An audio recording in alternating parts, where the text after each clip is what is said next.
एक बार राजा विक्रमादित्य दरबार में बैठे हुए अपने दरबारियों से बातचीत कर रहे थे। बातचीत के दौरान दरबारियों में इस बात पर बहस छिड़ गई कि मनुष्य जन्म से बड़ा होता है या कर्म से। बहुत देर से इस बहस का अंत नहीं हो रहा था, क्योंकि दरबारियों के दो गुट हो चुके थे। एक गुट तो कहता था कि मनुष्य जन्म से बड़ा होता है, क्योंकि मनुष्य का जन्म उसके पूर्व जन्मों का फल होता है। अच्छे संस्कार मनुष्य में वंशानुगत होते हैं। जैसे राजा का बेटा आगे चलकर राजा हो जाता है और उसका व्यवहार भी राजाओं की तरह रहता है। वहीं पर कुछ दरबारियों का मत था कि मनुष्य का कर्म ही प्रधान है। अगर कर्म अच्छे ना हो तो अच्छे कुल में जन्म लेने वाले व्यक्ति भी दुर्व्यसनों के आदी हो जाते हैं और मर्यादा के विरुद्ध कर्मों में लीन होकर पतन की ओर चले जाते हैं। वे अपने दुष्कर्मों और दुराचार के चलते कोई सामाजिक प्रतिष्ठा प्राप्त नहीं करते और सर्वत्र तिरस्कार पाते हैं। इस पर पहले गुट ने तर्क दिया कि मूल संस्कार कभी नष्ट नहीं हो सकते हैं। जैसे कमल का पौधा कीचड़ में रहकर भी अपने गुण नहीं खोता, गुलाब कांटों पर पैदा होकर भी अपनी सुगंध नहीं खोता, और चंदन के वृक्ष पर सर्पों का वास होने से भी चंदन अपनी सुगंध और शीतलता को बरकरार रखता है, कभी भी विषैला नहीं होता। दोनों पक्ष अपने अपने तर्कों द्वारा अपने को सही सिद्ध करने की कोशिश करते रहे। कोई भी अपना विचार बदलने को राजी नहीं था। विक्रम चुपचाप उनकी बहस का मजा ले रहे थे। जब उनकी बहस बहुत आगे बढ़ गई तो राजा ने उन्हें शांत रहने का आदेश देकर कहा कि वे इस बात का फैसला प्रत्यक्ष उदाहरण द्वारा करेंगे। इसलिए उन्होंने आदेश दिया कि जंगल से एक सिंह का बच्चा पकड़कर लाया जाए। तुरंत कुछ शिकारी जंगल में गए और एक सिंह का नवजात शावक उठाकर ले आए। उन्होंने एक गडेरिये को दरबार में बुलाया और शेर के उस नवजात शावक को बकरी के बच्चों के साथ साथ पालने को कहा। गडेरिये की समझ में कुछ नहीं आया, लेकिन राजा का आदेश मानकर वह शावक को अपने घर ले गया। शावक की परवरिश अब बकरी के बच्चों के साथ होने लगी। अब वह भी अपनी भूख मिटाने के लिए बकरियों का दूध पीने लगा। जब बकरी के बच्चे बड़े हुए तो घास और पत्तियां चरने लगे। शावक भी उनके साथ पत्तियां बड़े चाव से खाने लगा, परंतु कुछ और बड़ा होने पर दूध तो वह पीता रहा, मगर घास और पत्तियां चाहकर भी नहीं खा पाता था। एक दिन जब राजा विक्रम ने उस गडेरिये को शावक का हाल बताने के लिए दरबार में बुलाया तो उसने उन्हें बताया कि शेर का बच्चा एकदम बकरियों की तरह व्यवहार करता है। उसने राजा से विनती की कि उसे शावक को मांस खिलाने की अनुमति दे दी जाए, क्योंकि शावक को अब घास और पत्तियां अच्छी नहीं लगती हैं। परंतु राजा विक्रम ने साफ मना कर दिया और गडेरिये को आदेश देकर कहा कि अगर वह घास और पत्तियां नहीं खाता तो सिर्फ दूध पर ही उसका पालन पोषण किया जाए। अब गडेरिया भी बड़ी उलझन में पड़ गया। उसकी समझ में नहीं आ रहा था कि आखिर महाराज एक मांस भक्षी प्राणी को शाकाहारी बनाने पर क्यों तुले हुए हैं।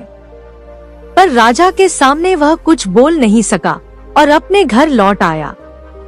शेर का वह बच्चा, जो कि अब जवान होने लगा था, वह सारा दिन बकरियों के साथ ही रहता और दूध पीता।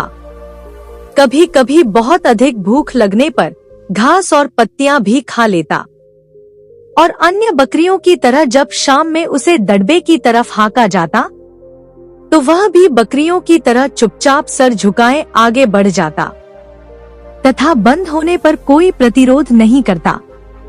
एक दिन जब वह अन्य बकरियों के साथ चल रहा था तो राजा के आदेश पर पिंजरे में बंद एक शेर को वहां लाया गया।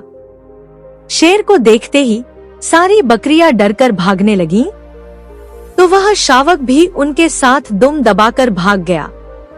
उसके बाद राजा ने गडेरिये को उसे स्वतंत्र रूप से रखने को कहा, और आश्चर्य की बात यह थी कि इस बार भूख लगने पर उसने खरगोश का शिकार किया और अपनी भूख मिटाई।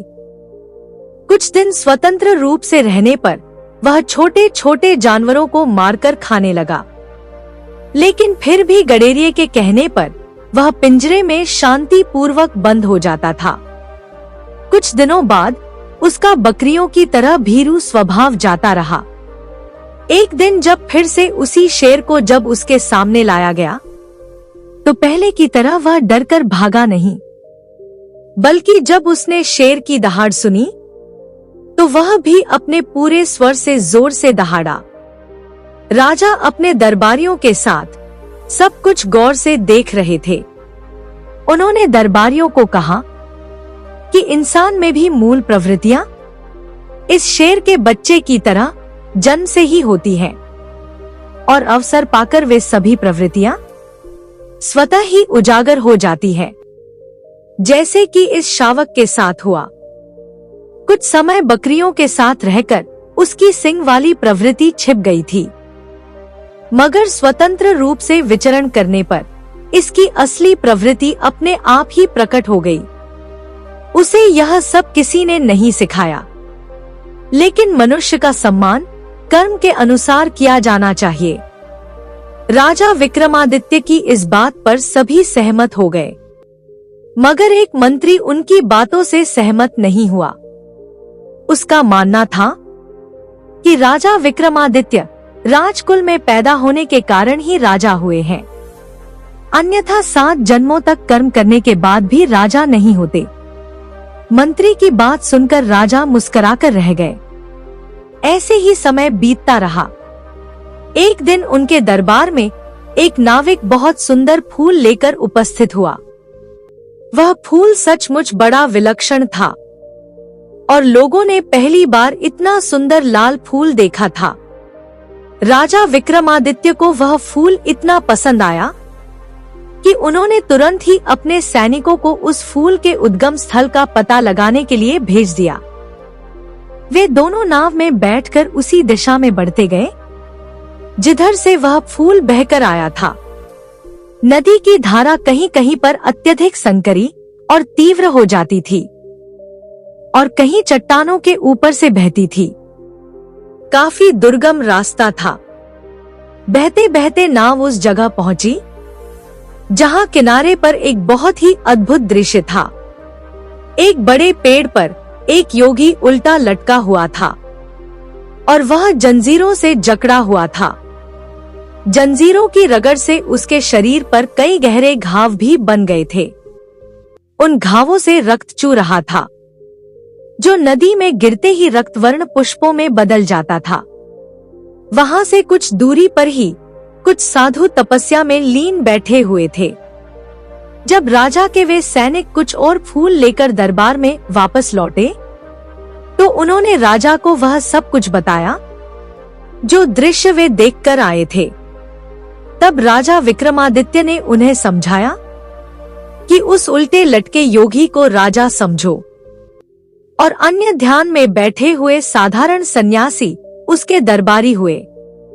उस जंजीरों में कैद हुए सन्यासी ने अपनी भक्ति और तपोबल से इतना पुण्य अर्जित कर लिया है कि उसके शरीर के रक्त की एक एक बूंद से ऐसे अद्भुत और विलक्षण पुष्प उत्पन्न हो रहे हैं, और वे ध्यान में बैठे हुए अन्य सन्यासी उस तपस्वी को कैद करके उसके जैसी असीम और अद्भुत चमत्कारी शक्ति को प्राप्त करने का प्रयास कर रहे हैं, जिसे वे कई जन्मों की तपस्या के बाद भी प्राप्त नहीं कर सकते, क्योंकि उन्होंने एक महान तेजस्वी और तपस्वी साधु को जंजीरों में जकड़कर कई जन्मों तक ना मिटने वाला पाप कमा लिया है।